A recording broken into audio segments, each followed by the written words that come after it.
explosive news coming from Brad Garlinghouse as he says, yes, we are right there when it comes to the Clarity Act. He also says we're going to be surpassing ETH. Meanwhile, ETH up 8.3% to 23.79, showing the market that, yes, there is some money out there. Speaking of money, volume finally freaking woke up 99% to 145 billion. Does this mean we got to deal with the Clarity Act and the insiders are trading it? Well, the price of oil right now is at $95, down a little bit, which means at least we got to calm down in the Strait of Hormuz. Free passage, kind of hard with the blockade there, and some players charging $1 per barrel in BTC. But don't worry, friends. Stocks are mostly green up on the screen. And yes, the energy players are green as well, but that's because what? Oil is still up there. Now gold's at 47.88, looking hot. It's not as hot as the 5,000 that we saw way back when, but this is still a strong showing for gold. Let's get into the crypto news, fans. And happy motherfucking Tuesday. Wait. You want me to do a joke first for you? Okay, I'm going to do a joke for you with an accent. Yeah, my name is Dieter Dunkeldorf. I'm from Dusseldorf, yeah? Now I've got a joke for y'all. Why do the French build their roads with trees on the sides, yeah? Yeah, they put trees on all the sides of the roads, yeah? Does anyone know why the French does that? Yeah, it's so the Germans can march in the shade. We don't want to get, what does Netanyahu say, yeah? We don't want to get burned. Naughty, nasty joke right in the beginning with an accent. Watcher Guru says this. Just in, Senator Tom Tillis plans to release the stablecoin yield draft agreement this week to end the lobbying battle between the banks and crypto. We still do not have a date for markup. So anyone out there that tells you, oh, it's the 15th, they don't know yet because it hasn't been scheduled yet. But this is big because Tillis is going to be like, look, I'm going to release what the agreement is and let's see what the public feels about it. I freaking love it. Why? Maybe Brad Garlinghouse is right and we are going to get clarity this week. Now, Tom Lee sees the mini crypto winter ending. It would easily end if we get the Clarity Act passed. And by the way, PPI data came out lower than expected. That's a good news for us. As of April 12th, Tom Lee and Bitmine's crypto holdings sold 4.8 million ETH. Ooh. They also have 198 BTC, a $200 million stake in Beast Industries, who can seriously go fuck off. And 85 million, look, I'm highlighting this because they are in and they are diversified. It says Bitmine has maintained an increased pace of ETH buys each of the past 4 weeks, as our base case is ETH is in the final stages of the mini crypto winter. We believe ETH beating gold by 2743 basis points demonstrates ETH is the wartime store of value. Ethereum continues to benefit from the dual tailwinds of Wall Street tokenizing on the blockchain and the public wanting some action. ETH looking pretty strong. Let's zoom in here to the week and see the move. That's a pretty hefty move. Going from 2,100 up to 2,300, a good 13.9% for the week. I like that. I think y'all like that. And I think a bunch of you know that I have a whole bunch of ETH, so that puts a smile on my face. You know what else puts a smile on my face? Reading your comments. Why? Because you, the viewer, matter most. And what did you think of my naughty joke? It was naughty, but I threw an accent in there. I threw a little bit of history in there.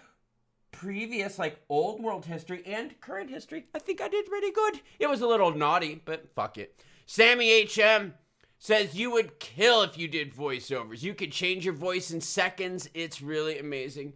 Yeah, it's because I'm German, so I can change my voice to a German accent. And yeah, the French do build their roads with trees on the sides, yeah.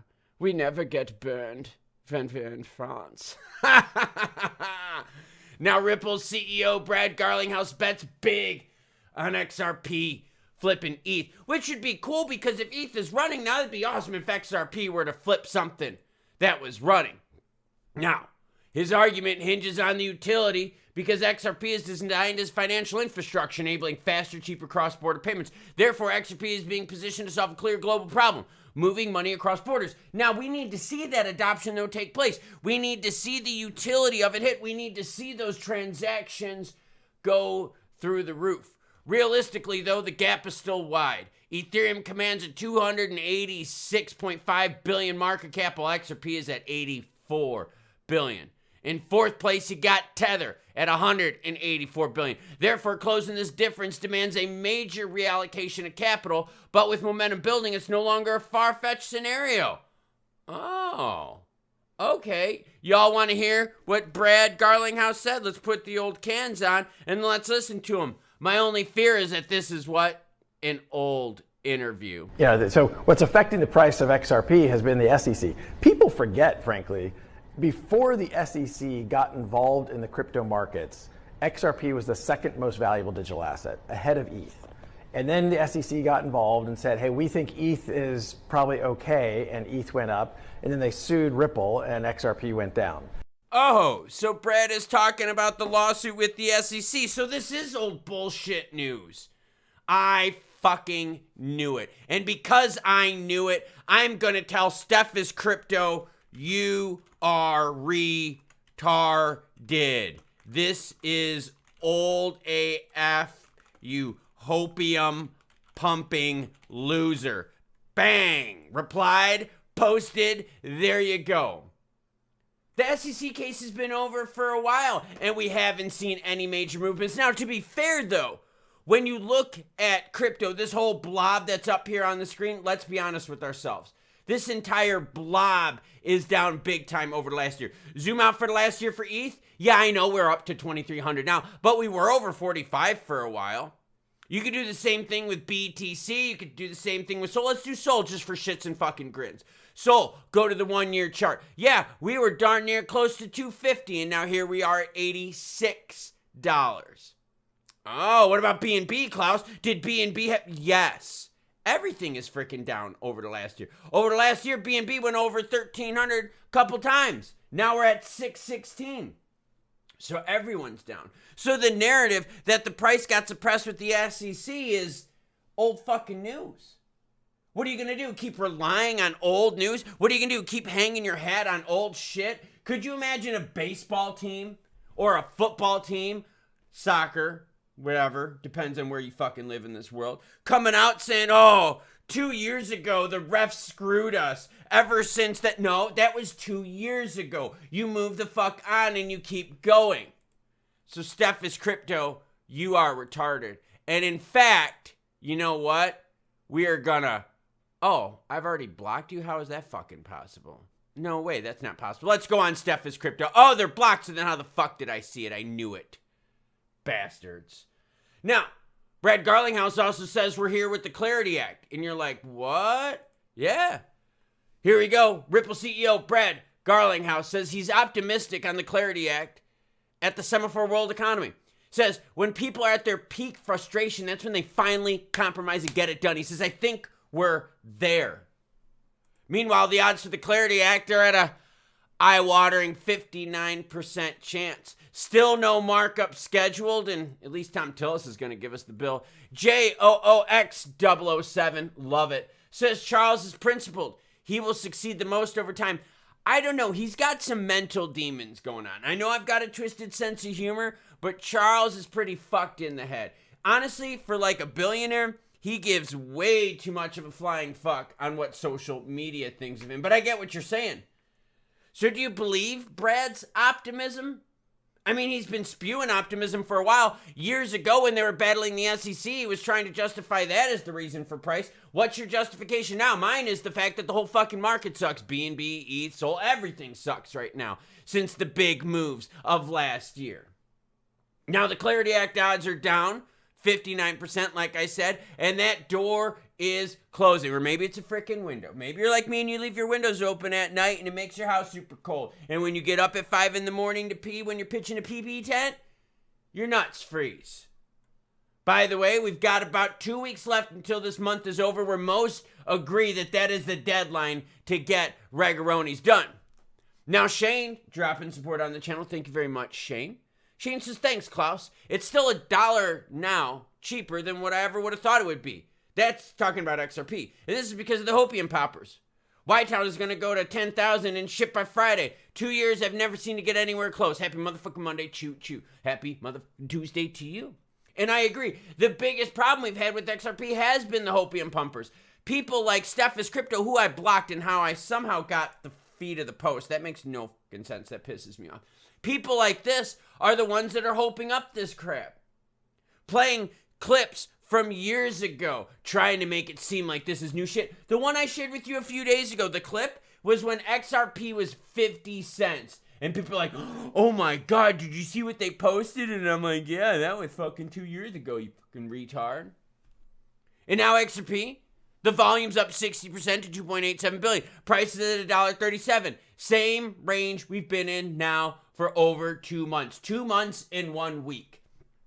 So I don't think tokenization's moving the needle. I don't think utility's moving the needle. The only thing that's moving the needle is big global macros. And those big global macros right now said, yo, volume has doubled up to $145 billion. This is probably the highest we have seen volume in a long time. Look at all the way here. I'll even scroll down so y'all can see this.